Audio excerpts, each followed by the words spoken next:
세상이 우리에게 가르쳐준 가장 오래된 생존 법칙이 하나 있습니다. 그건 뭐냐면 움켜쥐어야 한다는 거예요. 내 걸 뺏기면 안 된다는 거예요. 그래서 이 손을 탁 펼쳐 놓는 순간 그 사람은 뒤처지는 거고요. 그 사람은요 어떻게 돼요? 다른 사람에게 먹히는 거죠. 그러면 어떻게 먼저 잡는 사람이 이기는 거예요. 먼저 잡는 사람이. 그래서 우리는 내 재정을 움켜쥐려고 하고 또 내 자녀의 미래를 움켜쥐려고 하고 남들보다 한 발 앞서 나가려고 하고 그리고 이 법칙에 대해서 의문을 갖는 사람은 드뭅니다. 왜냐하면 당연하잖아요. 노력한 대로 대가를 받는 건 당연한 거고 그리고 내가 움켜쥐고 많이 움켜질수록 좋은 거잖아요. 그런데 오늘 그리고 우리가 만나는 것이 뭐예요? 이 법칙을 온몸으로 증명해내고 있는 사람이 있어요. 야곱이에요. 야곱. 그는요 태어날 때부터 어떤 사람이에요? 쌍둥이 형 에서의 뒤꿈치 탁 잡고 태어났죠. 뭘 움켜졌어요? 형이 뒤꿈치를 움켜쥐고 태어났죠. 그래서 이 야곱이라는 이름부터가 뭐예요? 발 뒤꿈치를 잡는 자. 그리고 거기에는 어떤 의미가 또 있냐면은 찬탈하는 자가 있습니다. 찬탈하는 자, 빼앗는 자. 그냥 빼앗는 게 아니에요. 힘으로, 무력으로. 어떤 방법이든 수단과 방법을 가리지 않고 가져온다라는 의미가 있는 거예요. 이게 야곱의 인생을 움직이는 삶의 장치인 거죠. 야곱만 그런 게 아니라 세상의 원리인 거예요. 세상이 그렇게 돌아갑니다. 그리고 우리가 읽은 27장은 이제 그 야곱의 인생, 세상의 인생과 다를 바 없는 그 야곱의 인생이 살아가는 그 과정 가운데 가장 극적이고 가장 위기의 순간이라고 할 수 있는 그 장면의 하나죠. 야곱이 지금 여기에 얼마나 큰 위기 절정이 막 반복해요. 야곱이 뭘 얻어요? 아버지의 축복권을 얻습니다. 그리고 그 결과가 어떻게 돼요? 축복받았더니 잘 돼요? 도망가게 되죠. 우리가 이 이야기를 들으면서 오늘 해야 되는 건 뭐냐면 복이 뭐다 이것이 아니에요. 조금 더 근본적인 것들을 보게 돼요. 그리고 우리가 이 말씀을 보는 방법과 태도를 배울 수 있길 바래요. 왜냐면 얘가 나라는 거죠. 내 모습이 여기 있다는 거죠. 하나님이 이걸 통해서 나를 보게 하려 하신다라는 거예요. 성경에 나오는 인물들을 우리가 볼 때 실수하는 게 뭐냐면 믿음의 사람이다라고 의인이다라고 말하는 사람들이 있어요. 근데 그 사람들은요 완전한 사람들이 아니라는 거예요. 그들의 그 믿음조차도요 처음부터 완성된 상태에서 그 여정을 완벽으로 걸어간 게 아니라는 거예요. 점진적으로 우상에 나가고 그 우상향에 나가는 그 순간에 하나님을 만나는 순간들이 있습니다. 그때 어떻게 돼요? 점프가 일어나는 거예요. 근데 그 점프가 일어났다 하더라도 어떻게 돼요? 다시 뚝 떨어지는 게 순간이에요. 아브라함이 어떤 사람인지 아세요? 믿음의 조상이잖아요. 그런데 가뭄을 피해서 애굽으로 갔을 때 그가 자신의 생명을 보존하기 위해서 자기의 아내 사라를 뭐라고요? 누이라고 소개해요. 잠깐 이제 거칠게 표현할게요. 근데 그 짓을 누가 또 똑같이 해요? 이삭도 그래요. 이삭. 자기 아내를 속이죠. 그런데 다시 돌아와서 우리가요 살아가는 방법이 우리의 신앙생활이 우리의 믿음이라는 것이 그들과 다를 바 없는 거예요. 성경에도 기록했어요. 그들의 성정이 우리와 다르지 않다라는 거예요. 성경의 인물들이 위대한 사람들이 왜요? 하나님이 그들의 주인 되어주시고 그들이 성령이 충만하지 않는 한 아니요 성령이 충만하다 할지라도요 그들은 여전히 연약한 인간이라는 거예요. 그들은 언제든지 실수할 수 있고 넘어질 수 있다라는 거예요. 그래서 정리한다면 우리가 말씀을 볼 때 성경의 인물을 볼 때 그를 완성된 인물로 바라보는 것이 아니라 나와 다르지 않은 나를 비추는 거울로 볼 수 있게 축복드립니다. 그럼 이거는 더불어서 반대도 마찬가지인 거예요. 이 사람에게 이런 약점이 있네? 단점이 있네? 이런 실수를 했네? 이런 죄를 졌네? 또 봐야 되지만 이 사람이 이런 순종을 했네? 그럼 그건 누구의 순종도 될 수 있다는 거예요? 나의 순종도 될 수 있다는 거예요. 아멘? 이 사람에게 이런 믿음이 있네? 그럼 그 믿음 누구의 믿음 될 수 있는 거예요? 나의 믿음이 될 수 있다는 거예요. 왜요? 그들이 대단해서가 아니라는 거예요. 그들이 믿는 그들 안에 계신 하나님이 대단해서라는 것입니다. 우리 안에 계신 하나님께서 우리의 삶 가운데 일하실 줄로 믿습니다.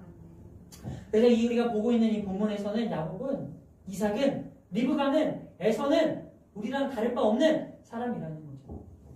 본문을 보십시오. 1절에서 또 4절까지 이렇게 보니까 이삭이 눈이 어둡습니다. 그래서 잘 보지 못하죠. 이제 그리고 잘 보지 못한 상태에서 누굴 부르냐면 에서를 불러요. 에서를 불렀을 때 이 에서가 왜 야곱은 에서를 불렀을까요? 다시 왜 이삭은 에서를 불렀을까요? 이삭이 불러야 하는 것은 하나님의 약속대로라면은, 하나님이 리브가에 주신 예언대로라면은 이삭은 야곱을 불러야 됩니다. 왜요? 나중된 자가 큰 자가 작은 자를 섬긴다고 했거든요. 그러면 또 장자권도 야곱이 받았어요. 한쪽 하나로 팔았기 때문에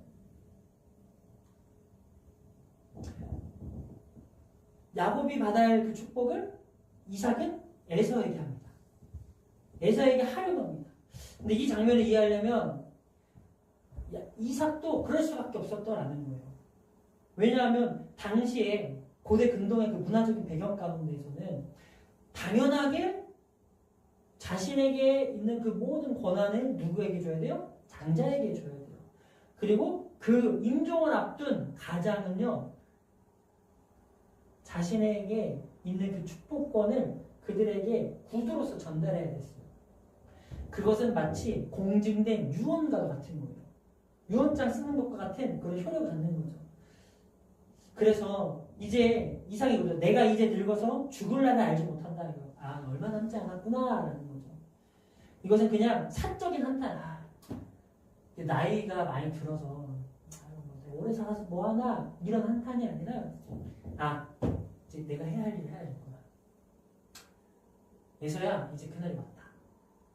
내가 너한테 축복해줄게. 이게 그 마음을 가진 거죠. 그리고 그렇게 축복된 것은 돌이킬 수 없고 번복될 수 없었다라는 거죠. 하나님께서 우리에게 이 장면을 통해 알게 하실 것이 있습니다. 우리가 여기서 발견해야 될 이상한 지점은 뭐예요? 이삭이 하나님의 예언을 알고 있었지만, 그러나 이삭은 에서에게 축복을 주려 한다는 이 장면. 왜 그랬을까? 본문을 보고 또 자료들을 찾아보다 보니 한 가지 눈에 띈 단어가 있었어요. 그게 뭐냐면 별미였어요. 별미. 이 별미에 해당되는 이 단어를 보니까 맛보다라는 그 의미에서 나온 단어더라고요. 자, 이 별미라는 단어가 이 본문 27장에서만 6번이 반복됩니다. 그리고 이게 이삭이 에서를 축복하려고 하는 이유예요. 별미가 좋아서 준다라는 거예요. 별미를 나를 위해서 만들어 와달라는 거예요. 별미. 이것이요, 이삭이 에서에게 축복하는 데 있어서 하나의 동기를 주고 계기를 주고 장치가 되는 이것이 무엇보다 커진 거예요? 하나님보다 커진 거죠. 하나님 약속보다 커진 거죠. 그러니까 이삭은 지금 자신이 어떠길 원하냐면 하나님의 뜻보다 자신의 입맛, 나의 어떤 취향, 그것을 따르기를 원했다라는 거죠. 그래서 이삭은요, 뭘 또 사랑했다라고 나와요? 에서가 사냥한 고기를 가지고 요리한 걸 좋아했대요. 그래서 에서를 사랑했대요. 근데 그 사랑이, 에서를 향한 그 애정이 하나님의 뜻 앞에서도 굽혀지지 않았다는 것입니다. 그래서 이 축복하려고 하는 이 의식을 리브가가 옆에서 보고 어떻게 해요? 그러면 안 되는데, 하나님께서 우리 둘째 아들 야곱을 축복하라고 하셨는데, 그에게 주신다고 하셨는데, 에서가 야곱을 섬긴다라고 하나님이 말씀해 주셨는데, 리브가가 그것을 기억하고 있었죠. 그리고서는 그 약속이 이루어지게 하기 위해서 리브가가 움직이기 시작합니다. 그런데 뭐가 문제였어요? 방법이 문제였다라는 거예요. 리브가가 하지 못한 것이 뭐냐면 하나님이 하실 것을 기다리지 못했다라는 거예요. 하나님이 일하실 타이밍을 믿지 못했다라는 거예요. 그러다 보니 뭐가 돼요? 인간의 계획이 앞선다라는 거. 이제 이 가문은요, 믿음의 가문이에요. 하나님에 대한 그 약속을 알고 있어요. 야곱은 장자권을 얻었고 리브가는 약속을 기억하고 이삭이 그걸 모를 리가 있나요? 그러나 결정적인 순간에 이제 이들은 뭘 갖고 움직이냐? 자기가 살아온 그 생존 방식대로 이제 움직이려고 하는 거예요. 이제 이것을 이제 정리를 해봤는데 이삭은 별미를 따라 움직이고 하나님의 뜻을 알고 있어요. 근데도 별미를 따라 움직이죠. 그래서 공개적으로 진행하는 것이 아니라 조용히 해서 단둘이 이것을 진행하려고 하죠. 리브가는요, 아닌데 그러면 안 되는데 하나님의 뜻을 아냐? 알죠. 그래서 어떻게 해요? 조급하게 그 일에 개입하기 시작해요. 그 일을 이렇게 저렇게 방법으로, 저는 이것을 조작이라고 표현하고 싶어요. 조작하기 시작해요. 그리고 야곱은 어떻게 해요? 축복을 쟁취하려고 해요. 하나님의 뜻을 알아요? 알고 있죠. 근데 그가 선택한 방식은 뭐예요? 자신의 신분을 위장합니다. 염소 가족을 써서 이제 형인 척하죠. 이러다 보니까 생기게 되는 게 뭐예요?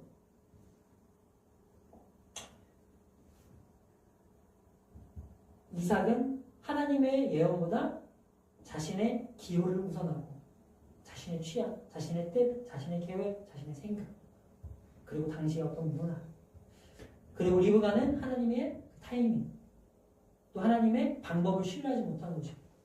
야곱은 뭐예요? 자신의 그 목적을 달성하기 위해서라면 어떤 도덕성이나 과정을 포기하는 거죠. 야곱이요. 근데 이런 장면이 나와요. 27장 12절을 보니까 야곱이 두려워하는 장면이 나옵니다. 내가 아버지를 속이는 자로 보일지라 하면서 고사하고 저주를 받을까 두렵습니다. 라고 합니다. 자, 야곱이 뭘 두려워한다고요? 저주받을까 두렵다라는 거예요. 잘못된 일이어서 두려워하지 않고 있어요. 도리어 내가 잘못한 이 일이 발각돼서 저주 당할까봐 두렵다라는 거예요. 그러니까 야곱의 관심성은 어떤 방법에 있는 것, 과정에 있는 것이 아니라 성공의 여부, 열매에만 초점이 맞춰져 있는 거예요. 그 리브가가 말해요. 뭐라 하냐면 야곱아, 너의 그 저주는 나한테 돌려 라고 말하는 거죠. 내가 책임질게 라고 하는 거죠. 정말 무서운 말입니다. 어떻게 하나님의 약속 앞에서 사람이 하나님이 하시는 그 일을 책임질 수 있다라는 말입니까? 내 힘으로 이 예언을 이루려고 하고 있는 것이고 또 동시에 어떻게 하고 있는 거예요? 그 일에 대해서 그 책임을 나한테 돌리래요. 우리가 하나님의 약속이 우리에게 있을 때 그 약속을 기다릴 수 있게 해줍니다. 지금 마치 이것은 어떤 장면과 같냐면은 이제는요 이 들의 가문에 하나님이 계시지 않는 것처럼 그들이 움직이고 있다라는 거예요. 그리고 하나님의 언약 가문이 이제는 뭘 부리고 잔머리를 부리고 있는 거예요. 이들은 생존하기 위해서 자신의 믿음을 지키기 위해서가 아니라 그냥 생존을 위해서 자기 이익과 자기 어떤 추구하는 것을 이루기 위해서 애쓰고 있다는 것입니다.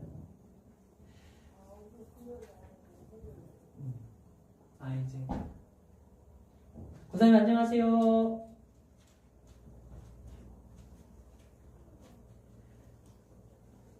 그래서 이제 우리가 말씀을 계속 본다면 야곱이 아버지 앞에 서게 되죠. 야곱이 아버지 앞에 설 때에 어떤 옷을 입고 있어요? 에서의 좋은 옷을 입고 있었습니다. 그리고 손하고 이 피부에는 자신의 피부가 매끈매끈하니까 에서의 그 피부를 재현하기 위해서 염소 가죽을 덧진 채로 있습니다. 아버지한테 나아가서 딱 이제 이삭이 야곱한테 다가가니까 내 아버지요 라고 이삭을 부르죠. 야곱이. 그러니까 이삭이 내가 여기 있어 아들아 이러니까 야 너 누구니? 라고 물었을 때 야곱은 대답합니다. 아버지 저는 에서입니다. 라고 대답해요. 이제 사실 자기는 누구예요? 에서가 아니라 야곱이죠. 근데 에서라고 말하고 있어요. 자기 정체성을 부정하고 거짓으로 아버지 앞에 섭니다. 이삭이 의심해요. 그래서 야, 목소리는 야곱인데 너 왜 네 손은 에서 같냐? 라고 그러죠. 그리고 다시 물어요. 너가 정말 내 아들 에서야? 라고 물어보니까 야곱이 그러합니다. 라고 말합니다. 이제 야곱은요, 진실할 수 있는 기회가 3번 있었는데 그 3번 모두 거짓말을 합니다. 야곱이 왜 이렇게까지 해야 됐을까요? 하나님의 약속을 몰라서가 아니라 알고 있었죠. 자, 그렇다면은 야곱이 이렇게까지 한 게 하나님의 약속을 신뢰해서였냐? 아니면 하나님의 그 약속이 나에게 이루어지기를 바래서였냐를 봐야 돼요. 야곱에게 있어서요, 이 약속은요, 하나님이 이루시는 그 하나님의 약속의 차원이 아니라 내가 이루어내야 할 하나의 목표가 되어버리는 거예요. 하나님의 약속이 맞다고 믿으면서도요, 그 약속이 이루어지는 과정은 누가 설계하는 거예요? 내가 설계하는 거예요. 염소 가족이 그 방법이었잖아요. 그러니까 하나님의 약속, 하나님의 뜻은 뭐예요? 명분이 되고 실제 그 방법을 이루시게 하는 것은 하나님이 하시게 하는 게 아니라 누가 한다고요? 내가 하려 한다는 거죠. 야곱이 그래서 이삭에게 한 말, 아버지 저 에서예요. 그렇습니다. 라고 말한 것은 단순한 거짓말이 아니라는 겁니다. 이거는 믿음의 구조가 뒤틀린 거라는 거예요. 하나님이 주시는 복을 원해서 야곱이 그렇게까지 한 것이 아니라 야, 이것은 내가 움켜줘야 되는 복이야. 그걸 원했기 때문이에요. 우리가 계속 얘기하잖아요. 복은 뭐예요? 하나님 그 자체가 복이라고 이야기하잖아요. 하나님을 복의 원천으로 신뢰를 해야 되는데 하나님을 복 자체로 삼아야 되는데 뭘로 삼아요? 하나님은 내게 복을 주시는 도구로 하나님이 나에게 주실 복이라는 그것을 목표로 삼고 사용했다는 겁니다. 그런데 이삭은요, 거기서 야곱에게 속잖아요. 그리고선 야곱에게 축복해주죠. 하늘의 이슬, 땅의 기름짐. 하늘의 이슬이라는 건 어떤 영적인 영권에 대한 부분이겠고, 땅의 기름짐은 뭐예요? 물건에 대한 부분이겠죠. 그리고 그 풍성한 곡식과 포도주를 내게 주시기를 원한다고 축복하고요. 만민이 너를 섬기고 열국이 너에게 굴복할 거라고. 그리고 너가 형제들의 주가 될 거다. 그리고 너의 어머니의 아들들이 너에게 굴복할 거야. 라고 하면서 그에게 인권까지 임한다고 말합니다. 야곱은요, 이제 성공한 거예요. 내 계획이 성공했습니다. 움켜졌어요. 이제 이것은 뭐예요? 하나님의 약속이 성취가 된 것처럼 보이지만 명분상 실제로는 어떻게 된 거예요? 야곱의 잔머리, 이 리브가의 잔머리가 성공했고, 그리고 뭐와의 콜라보레이션이에요? 협력인 거예요? 이삭의 자기의 취향, 에서의 영적인 축복을 귀하게 여기지 않는 그 마음, 하나님을 하나님으로 인정하지 않는 그것, 이것들이 뒤엉켜서 일어난 장면이라는 겁니다. 이제 야곱이요, 아버지한테서 이제 나와요. 그러니까 이제 누가 도착해요? 에서가 도착합니다. 그리고 에서가 방에 탁 들어가니까 이제 아버지 이삭이 에서가 들어온 걸 보고 당황하죠.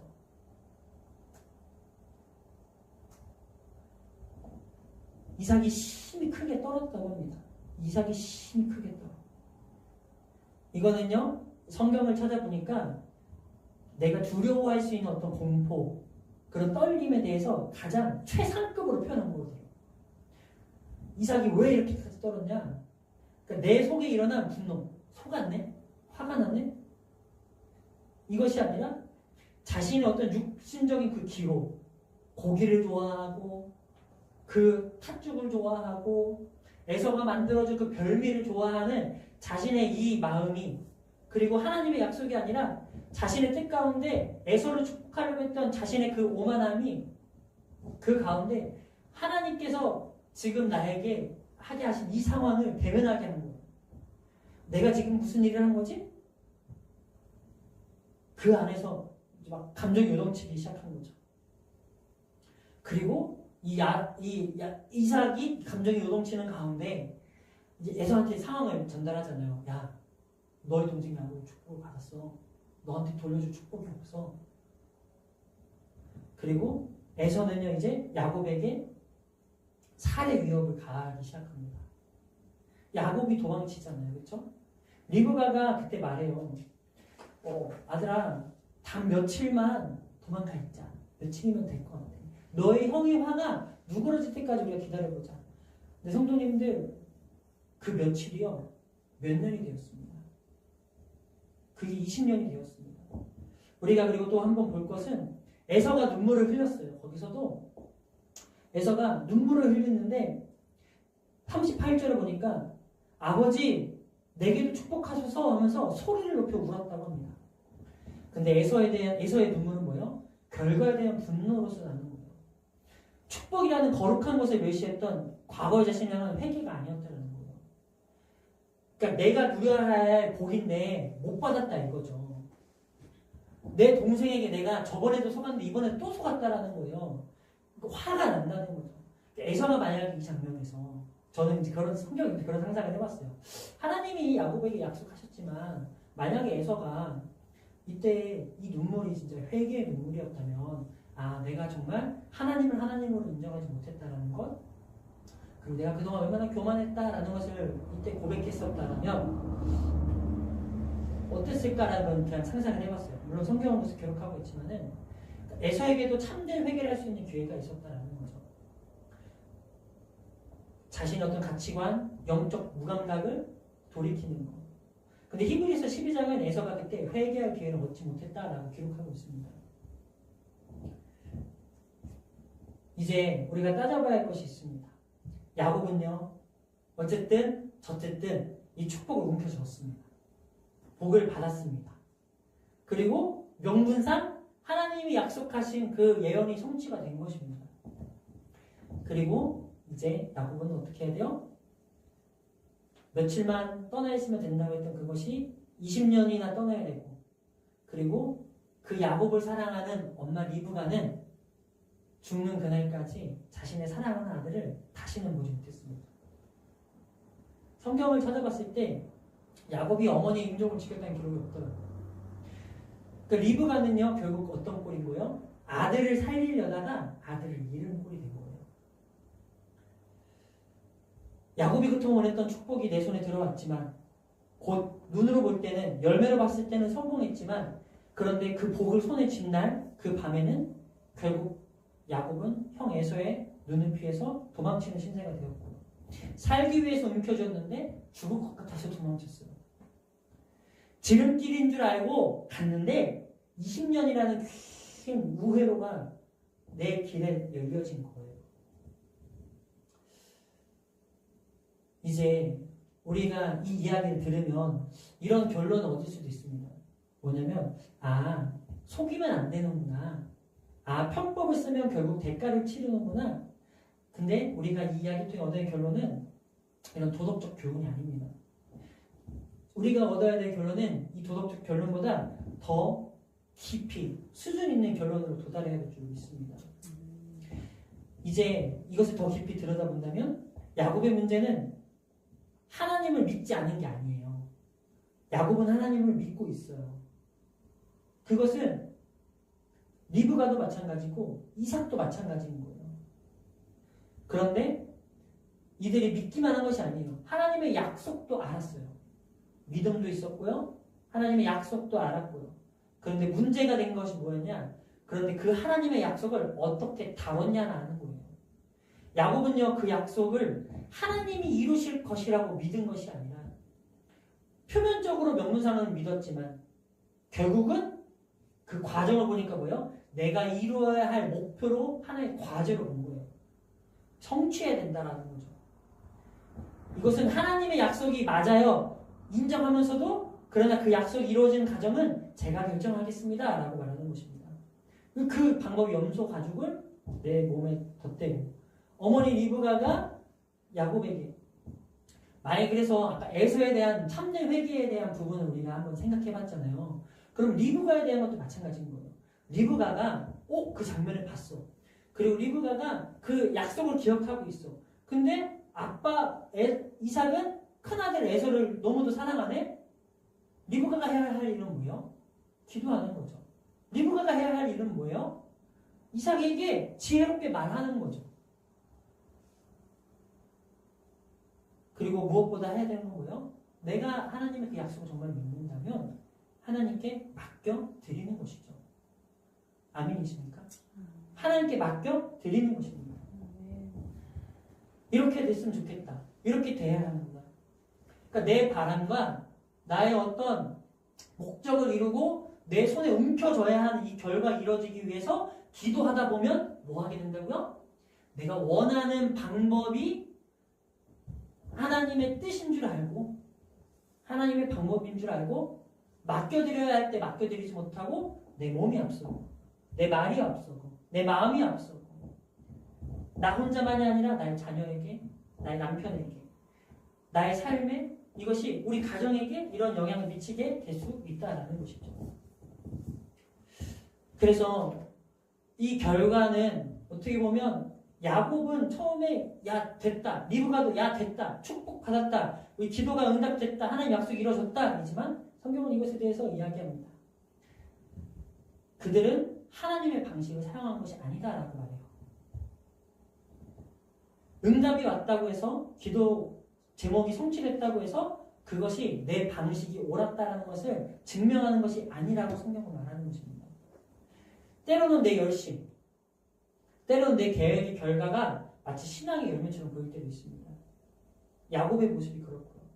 그러나 우리가 봐야 되는 것은 뭐예요? 하나님의 살아계심과 기도 제목의 성취 여부로 이 하나님의 살아계심은 늘 말하잖아요. 기도가 응답돼야지만 살아계신 게 아니라 기도할 수 있는 것 자체가 하나님의 살아계신 증거라고 우리 그것을 고백해야 된다고 말하고 있습니다. 우리가 해야 되는 것은 눈에 보이는 하나님을 믿는 것이 아니라 보이지 않는 하나님을 믿어야 되는 것인 줄 믿습니다. 말씀을 좀 정리하기를 원합니다. 우리는 오늘 무엇을 움켜쥐고 있고 무엇을 움켜쥐기를 원합니까? 야곱의 모습처럼 어떤 성취의 여부로 하나님의 살아계심을 볼 것이 아니라 그리고 하나님의 어떤 약속을 방법에 있어서 내 방법, 내 뜻 그것으로 하나님을 목적으로 수단으로 삼는 것이 아니라 우리가 보이지 않는 하나님을 정말 신뢰할 수 있는 데까지 그래서 이 결과가 내가 원하는 것에 이루어지는 것을 되길 바란다고 움켜쥐는 것이 아니라 그것을 탁 놓고 하나님께 맡겨드릴 수 있는 그런 진짜 믿음으로 나아갈 수 있기를 축복드립니다. 기도하겠습니다.